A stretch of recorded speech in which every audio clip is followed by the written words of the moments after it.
पण माझ्याकडे आता सगळे कपडे संपलेले आहे, मला नवीन घ्यावं लागणार आहे. हाय, सो अनादर डे अनादर गेट रेडी विथ मी. तर मी आज वेअर करणार आहे हा छान सिम्पलसा टॉप. हो, हा जुनाच टॉप आहे, बट एनिवेज तर आज आपण या टॉपनेच काम चालवून घेऊया. याच्यासोबत पेअर करायला माझ्याकडे 2 ऑप्शन आहेत. तर पहिले मी हा वेअर करून येते, मग नंतर दाखवते. याच्यासोबत एक तर हा ट्राउझर आहे, हा व्हाईट कलरचा स्कर्ट आहे. वेट, मी दोन्ही घालून बघते. तर स्कर्ट असा काहीतरी दिसतो आहे आणि ट्राउझर असा.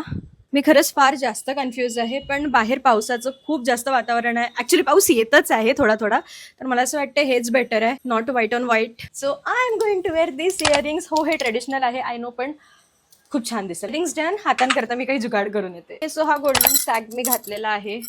बाकीचं काही करायच्या आधी फ्रुट्स माझ्या आईने आणून ठेवलेले होते आणि मला जाम भूक लागली आहे. ही वाली बॅग घ्यावीशी वाटत आहे मला, to add a little contrast. Oh, मी लिपस्टिकच लावलं नाही. Wait, so lipstick is also done now. आता काय राहिलंय? बॅग आहे, हिल्स आलेच. ही व्हाईटवालीच हिल पेअर करणार आहे मी. वाव, पाऊस आहे म्हणते बाहेर आणि मी स्टिल व्हाईटच पेअर करत आहे. So this is my final look.